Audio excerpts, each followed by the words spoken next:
But Prophet Muhammad, peace be upon him, was the last and final messenger.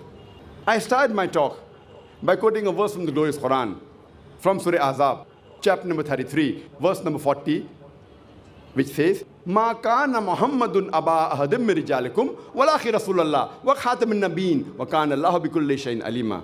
Muhammad, peace be upon him, is not the father of any of you men, but he is the messenger of Allah, and he is the seal of the prophets. Allah is all-knowing, full of knowledge. Because Prophet Muhammad, peace be upon him, was the last and final messenger of Almighty God, he was not sent only for the Muslims or only for the Arabs. Allah says in the Quran, in Surah Anbiya, chapter number 21, verse number 107, وَمَا أَرْسَلْنَاكَ إِلَّا رَحْمَةً لِلْعَالَمِينَ. We have sent thee not but as a mercy to all the worlds, as a mercy to all the creatures, as a mercy to the whole of humanity. Allah repeats the message in Surah Sabah, chapter number 34, verse number 28.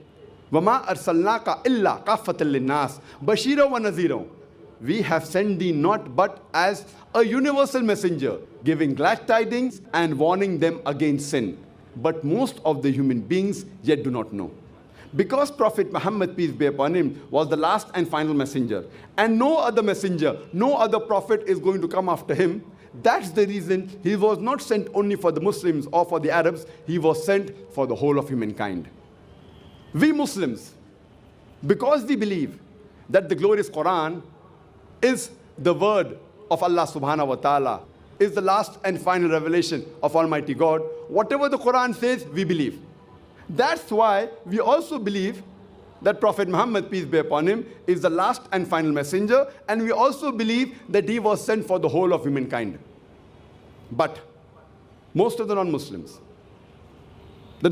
in general, they do not believe that the Quran is the word of God. That's the reason they may not agree that Prophet Muhammad, peace be upon him, is the last and final messenger of God and was sent for the whole of humanity. That's the reason, to convince the non-Muslims, I'm taking the help and guidance of one of the verses of the Quran, which I consider as the master key for dawah, for conveying the message to the non-Muslims. Allah says in Surah Al-Imran, chapter number 3, verse number 64, Ta'alaw ila kalmatin sawa'im bainana wa bainakum. Come to common terms as between us and you. When we are speaking with different types of people, the best way is, as the Quran says, come to common terms as between us and you. So let us analyze what do the various religious world scriptures have to speak about Prophet Muhammad, peace be upon him. So the non-Muslims, if they believe in these scriptures, which they follow, if it's mentioned in the scriptures, if they consider it to be the word of God, then they have to even believe in the message of these scriptures.